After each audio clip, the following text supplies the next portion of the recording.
મહારાષ્ટ્રના નાગપુરમાં રાહુલ ગાંધીએ યુવાઓ સાથે કરેલો સંવાદ સોશિયલ મીડિયામાં કર્યો શેર।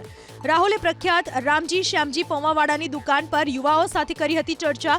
હાલમાં દેશની સમસ્યાઓને લઈને કરી હતી વાતચીત। મહારાષ્ટ્રના બારામતીમાં ચૂંટણી પંચની ટીમે શરદ પવારની બેગ અને સામાનનું કર્યું ચેકિંગ। ચૂંટણીને લઈને એક્શનમાં જોવા મળી રહી છે ચૂંટણી પંચની ટીમ। તો આ તરફ મહારાષ્ટ્રના કરાડ એરપોર્ટ પર ઉદ્ધવ ઠાકરેની બેગ અને સામાનનું કરાયું ચેકિંગ, જેને લઈ ઉદ્ધવ ઠાકરે ચૂંટણી પંચની ટીમને સવાલ કર્યો કે શું આપે મોદી અને શાહની બેગ પણ ચેક કરી? બાલા સાહેબ ઠાકરેની પુણ્યતિથિ પર શિંદે જૂથે તમામ સમાચાર પત્રોમાં આપી જાહેર ખબર। બાલા સાહેબના ફોટા સાથે જાહેરાતમાં લખાયું કે શિવસેનાને કોંગ્રેસ નહીં બનવા દઈએ, સાથે જ બાલા સાહેબના વિચારોને મત આપવાની પણ કરી અપીલ। મહારાષ્ટ્રના ડેપ્યુટી સીએમ દેવેન્દ્ર ફડણવીસે પોતાના વિધાનસભા ક્ષેત્રમાં કર્યો રોડ શો। ભાજપ માટે માંગ્યું સમર્થન। નાગપુર દક્ષિણ પશ્ચિમ બેઠકથી ચૂંટણી લડી રહ્યા છે દેવેન્દ્ર ફડણવીસ। દિલ્હી સરકારમાં પરિવહન મંત્રી કૈલાશ ગેહલોતે આમ આદમી પાર્ટી છોડી મંત્રીપદ અને પાર્ટીમાંથી આપ્યું રાજીનામું। સીએમ આતિશીએ રાજીનામું કર્યું મંજૂર। કૈલાશ ગેહલોતના રાજીનામા પર આમ આદમી પાર્ટીના દુર્ગેશ પાઠકે કર્યો પ્રહાર। ઈડી અને સીબીઆઈના દરોડાથી ડરાવવામાં આવ્યા, જેના કારણે રાજીનામું આપ્યાનો લગાવ્યો આરોપ। દિલ્હીમાં રાજકીય હલચલ થઈ તેજ। ભાજપમાંથી 2 વખત ધારાસભ્ય રહી ચૂકેલા અનિલ ઝા આમ આદમી પાર્ટીમાં જોડાયા। અરવિંદ કેજરીવાલે પાર્ટીમાં આવકાર્યા।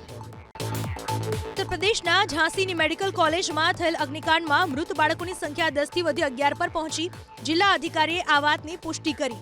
તો બીજી તરફ ઝાંસી અગ્નિકાંડમાં સીએમ યોગી આદિત્યનાથને રિપોર્ટ સોંપવામાં આવી। સૂત્રો મુજબ ઝાંસીના ડિવિઝનલ કમિશનર અને ડીઆઈજી રિપોર્ટ સુપરત કર્યો। રિપોર્ટમાં ઇલેક્ટ્રિકલ એક્સિડન્ટને સૌથી મોટું કારણ માનવામાં આવ્યું। કેન્દ્રીય ગૃહમંત્રી અમિત શાહે મણિપુરમાં સુરક્ષાની સ્થિતિને લઈ યોજી સમીક્ષા બેઠક। રાજ્યમાં શાંતિ વ્યવસ્થા જાળવી રાખવા માટે નક્કર પગલાં ભરવાના આપ્યા નિર્દેશ। તો આજે પણ ઉચ્ચ અધિકારીઓ સાથે મહત્વની બેઠક થશે। મણિપુરમાં એનપીપીના 5 ધારાસભ્યોએ સરકારમાંથી સમર્થન પરત ખેંચ્યું। સરકાર જાતીય હિંસા પર અંકુશ લાવવામાં અને સામાન્ય સ્થિતિને પુનઃસ્થાપિત કરવામાં નિષ્ફળ ગઈ હોવાની વાત કરી। તો આ તરફ મણિપુરની વર્તમાન સ્થિતિને લઈ કોંગ્રેસ અધ્યક્ષ મલ્લિકાર્જુન ખડગેએ સરકાર પર પ્રહાર કર્યા। પ્રધાનમંત્રી મોદીએ હજુ સુધી કેમ મણિપુરની મુલાકાત ન લીધી તેવો પણ સવાલ કર્યો। પીએમ મોદીને નાઇજીરિયામાં સર્વોચ્ચ રાષ્ટ્રીય સન્માન the grand commander of the order of the નાઇજરથી સન્માનિત કરવામાં આવ્યા। આ પહેલા આ સન્માન બ્રિટનની મહારાણી એલિઝાબેથને 1969માં આપવામાં આવ્યું હતું। પીએમ મોદી અને નાઇજીરિયાના રાષ્ટ્રપતિ બોલા અહમદ ટિમ્બુ વચ્ચે થઈ બેઠક। પીએમ મોદીએ કહ્યું, આતંકવાદ અને અલગાવવાદ જેવા પડકારોનો સામનો મળીને કરીશું। દિલ્હીમાં સતત વધી રહ્યું છે પ્રદૂષણ। અનેક પ્રયાસો બાદ પણ નથી સુધરી રહી પરિસ્થિતિ। આનંદ વિહાર, વજીરપુર, જહાંગીરપુર, રોહિણી સહિતના વિસ્તારોમાં AQI 400 ને પાર પહોંચ્યો। સતત વધતા પ્રદૂષણ પર દિલ્હીના પર્યાવરણ મંત્રી ગોપાલ રાયે કહ્યું, સરકાર પ્રદૂષણનું સ્તર ઘટાડવાના સંભવ પ્રયાસો કરી રહી છે। પાડોશી રાજ્યોને પણ પ્રદૂષણ ઓછું કરવા માટેના પગલાં લેવા ટકોર કરી। દીવના ઘોઘલા ગામે ટેન્કર ચાલક અને 2 વ્હીલર વચ્ચે સર્જાયો અકસ્માત, જેમાં 14 વર્ષીય કિશોરનું મોત થયું। 14 વર્ષીય અયાશને એક 2 વ્હીલર ચાલકે લિફ્ટ આપી હતી। બંને 2 વ્હીલર પર જઈ રહ્યા હતા। આ સમયે ટેન્કર ચાલકે ટક્કર મારતા અયાશનું મોત થયું। મેલેરિયાથી યુવકનું મોત થયું સુરતના ભટાર વિસ્તારમાં। 34 વર્ષીય રાધેશ્યામ બાવરિયાનું અચાનક બેભાન થયા બાદ મોત થયું। મૃતક ટાઇલ્સ ફિટિંગનું કામ કરી પરિવારનું ગુજરાન ચલાવતો હતો। પરિવારમાં શોકનો માહોલ। રાજ્યમાં 2 દિવસ પછી કડકડતી ઠંડી પડવાની આગાહી કરી છે હવામાન વિભાગે। હવામાન વિભાગ મુજબ 2 દિવસ બાદ 2 થી 3 ડિગ્રી સુધી તાપમાન ઘટશે। આજે પાટનગર ગાંધીનગર રહ્યું સૌથી ઠંડુગાર।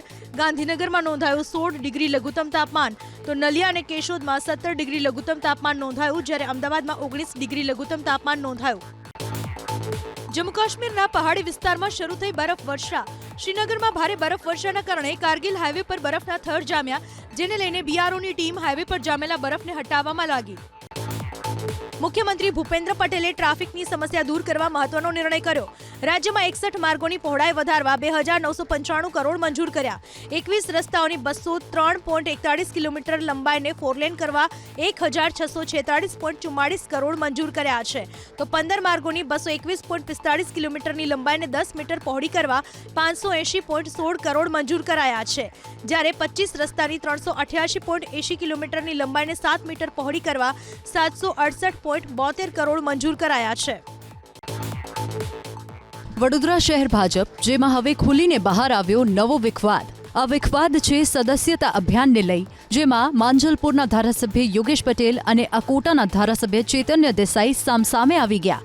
વાત એવી છે કે ધારાસભ્ય યોગેશ પટેલના મતક્ષેત્રે માંજલપુરમાં સૌથી ઓછા સદસ્ય નોંધાયા, જેને લઈ તેમણે પાર્ટીના સ્નેહ મિલન કાર્યક્રમમાં સવાલ ઉભા કર્યા. યોગેશ પટેલનું કહેવું હતું કે અમે સસલાની માફક, તો અકોટાના ધારાસભ્ય ચૈતન્ય દેસાઈ કાચબાની માફક આગળ નીકળી ગયા, જે તપાસનો વિષય છે. જવાબમાં અકોટામાં યોજાયેલા ભાજપના સ્નેહ મિલન કાર્યક્રમમાં ચૈતન્ય દેસાઈએ યોગેશ પટેલને સંભળાવી દીધું કે તપાસ કરો કે તમે કેમ પાછળ રહી ગયા. યોગેશ પટેલનું તો એવું પણ કહેવું હતું કે માંજલપુરમાં 10% મહિલા કાર્યકરો જ ભાજપ માટે કામ કરે છે, જ્યારે સીટ લેવાની હોય તો 50%ના હકની વાત કરે છે. શિયાળામાં સ્વેટર મુદ્દે નહીં ચાલે શાળા સંચાલકોની મનમાની. અમદાવાદ જિલ્લા શિક્ષણ અધિકારીએ શાળા સંચાલકોને લખ્યું છે પત્ર કે શિયાળામાં વિદ્યાર્થીઓને ગરમ કપડાં પહેરવાની છૂટછાટ આપવી પડશે. એકમાત્ર શાળાનું જ સ્વેટર પહેરવાની ફરજ નહીં પાડી શકાય. એટલું જ નહીં, ચોક્કસ દુકાનેથી વિદ્યાર્થીઓને સ્વેટર અને યુનિફોર્મ ખરીદવા માટે દબાણ નહીં કરી શકાય. જો કોઈ શાળાએ નિયમોનું ઉલ્લંઘન કર્યું તો તેની સામે કાર્યવાહી કરાશે. ન માત્ર અમદાવાદ, સુરતના શિક્ષણ અધિકારીએ પણ શાળા સંચાલકોને આપી સૂચના કે સ્વેટર મુદ્દે નહીં ચાલે મનમાની. ઘણી શાળાઓ એક સરખા સ્વેટર પહેરવા ફરજ પાડે છે. વિદ્યાર્થીઓ જે ગરમ કપડાં પહેરીને આવે તે માન્ય રહેશે. દિવાળી વેકેશન પૂર્ણ થતાં સોમવારથી શાળાઓમાં શૈક્ષણિક કાર્ય શરૂ થઈ રહ્યું છે. એવામાં શાળા સંચાલકો અને વાલીઓ વચ્ચે વિદ્યાર્થીઓના સ્વેટર સહિતના ગરમ કપડાં મુદ્દે ઘર્ષણ સર્જાઈ શકે છે, જેને લઈ સુરત જિલ્લા શિક્ષણ અધિકારીએ સ્પષ્ટ સૂચના આપી છે કે વિદ્યાર્થીઓ પોતાની પસંદગી મુજબ સ્વેટર પહેરી શકશે. રાજકોટ નાગરિક સહકારી બેંક, જેની આજે યોજાઈ ચૂંટણી, કુલ 332 મતદારો પૈકી 320 મતદારોએ કર્યું મતદાન. હવે મંગળવારે જાહેર થશે ચૂંટણીનું પરિણામ. રાજકોટ નાગરિક સહકારી બેંકની ચૂંટણીમાં મામા જ્યોતિન્દ્ર મહેતાની સહકાર પેનલ અને ભાણેજ કલ્પક મણિયારની સંસ્કાર પેનલ છે સામસામે. 21 ડિરેક્ટર્સની ચૂંટણીમાં 6 ડિરેક્ટર બિનહરીફ ચૂંટાયા છે. બાકીના 15 ડિરેક્ટર માટે સહકાર પેનલે 15 ઉમેદવાર મેદાનમાં ઉતાર્યા, તો સામે સંસ્કાર પેનલે 11 ઉમેદવાર મેદાનમાં ઉતાર્યા છે. ખુદ કલ્પક મણિયાર અને તેમના ભાઈ મિહિર મણિયારનું ફોર્મ અમાન્ય રહેતા તેઓ ચૂંટણી નથી લડી શક્યા. કલ્પક મણિયારે ફરી સહકાર પેનલના અગ્રણીઓ પર ભ્રષ્ટાચારના આરોપ લગાવ્યા. ખ્યાતિ હોસ્પિટલ કાંડ બાદ સરકાર આવી એક્શનમાં. આયુષ્યમાનમાં હવે પુરાવા આપવા પડશે. સરકાર ટૂંક સમયમાં નિયમ બદલે તેવી પૂરી શક્યતા. માત્ર રિપોર્ટના આધાર પર નહીં ચાલે, એન્જિયોગ્રાફીની સીડી પણ જોડવી પડશે. અમદાવાદના મેમનગર વિસ્તારમાં બોગસ તબીબ ઝડપાયો. પોલીસને ફરિયાદ મળતા હેલ્થ વિભાગના અધિકારીઓને સાથે રાખીને તપાસ કરાઈ અને મની ક્લિનિકમાં બોગસ તબીબ રૂહીદાસ ઢાલા અને તેની સાથે કામ કરતા કાકાની ધરપકડ કરાઈ. ઝડપાયેલ તબીબ કોઈપણ ડિગ્રી વગર પ્રેક્ટિસ કરતો હતો, જેની પાસેથી 42,000ની કિંમતની દવા અને સાધનો મળી આવ્યા. જો કે આરોપીને અમદાવાદ મેટ્રો કોર્ટમાં રજૂ કરાતા કોર્ટે જામીન મંજૂર કરતા હાલ આરોપી જામીન મુક્ત છે. બોટાદ જિલ્લાના ચભાડિયા ગામેથી બોગસ તબીબને ઝડપી લેવાયો. માત્ર ધોરણ 9નો અભ્યાસ કરનાર ધાર્મિક પંડ્યા ડોક્ટર બની લોકોની સારવાર કરતો હતો. છેલ્લા 5 મહિનાથી ક્લિનિક ચલાવતો હોવાનું સામે આવ્યું. ગઢડા પોલીસે ઇન્જેક્શન, દવા સહિતના મેડિકલ સામાન કબજે કર્યા અને બોગસ તબીબ સામે કાર્યવાહી તેજ કરી. વડોદરાના સરદાર એસ્ટેટ નજીક આવેલી મારુતિ ફર્નિચર નામની દુકાનમાં લાગી ભીષણ આગ, જેના કારણે 15 લાખનો ફર્નિચર સહિતનો સામાન બળીને થયો ખાખ. ઘટનાની જાણ થતાં ફાયર બ્રિગેડની ટીમ દોડી આવી. 3 ગાડીથી પાણીનો મારો ચલાવી આગ કાબૂમાં લીધી. દુકાનના માલિક અને તેનો પરિવાર થોડે જ દૂર લગ્ન પ્રસંગમાં ગયો હતો. ઘટનાની જાણ થતાં તેઓ પણ દોડી આવ્યા. પોતાની દુકાનમાં નુકસાન જોઈ પરિવારજનો ચોધાર આંસુએ રડી આક્રંદ મચાવ્યો. સુરતના ઉદ્યોગકાર મહેશ સવાણીના નામની ખોટી ચિઠ્ઠી બનાવી છેતરપિંડી કરનાર 3 લોકો સામે ફરિયાદ નોંધાઈ, જેમાંથી મુકેશ સવાણી નામના શખ્સની ધરપકડ કરી લેવાય, જ્યારે પિતા પુત્રને પોલીસ શોધી રહી છે. ઉદ્યોગપતિ મહેશ સવાણીના વેવાઈએ ફાઇનાન્સર પ્રવીણ ગુજરાતી અને તેના પુત્ર કૃષ્ણા ગુજરાતી સાથે 33 કરોડમાં જમીનનો સોદો કર્યો. આ સમયે ફાઇનાન્સરે મહેશ સવાણીના નામે 5 કરોડ 61 લાખ લેવાના બાકી હોવાની ખોટી ચિઠ્ઠી બનાવી વેવાઈ પાસેથી ઉઘરાણી કરી. વેવાઈની કરોડોની જમીન ઘોંચમાં ન પડે એ માટે મહેશ સવાણીએ 5 કરોડ 61 લાખ ફાઇનાન્સરને આપી જમીનનો દસ્તાવેજ કરાવ્યો હતો. બાદમાં ખોટી ચિઠ્ઠી બનાવવા પર સુરત પોલીસ કમિશનરને અરજી કરી હતી. હાલ તો આરોપી પિતા પુત્ર ફરાર છે. પોલીસે ખોટી ચિઠ્ઠીમાં સાક્ષી તરીકે સહી કરનાર મુકેશ સવાણી નામના શખ્સની ધરપકડ કરી છે.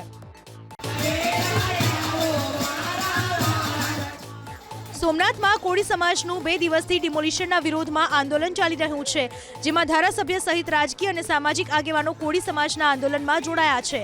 કોળી સમાજની જગ્યા પર ડિમોલિશનનો વિરોધ કરવામાં આવી રહ્યો છે. આજે સવારે સોમનાથ ટ્રસ્ટ વિરુદ્ધ રામધૂન બોલાવાઈ.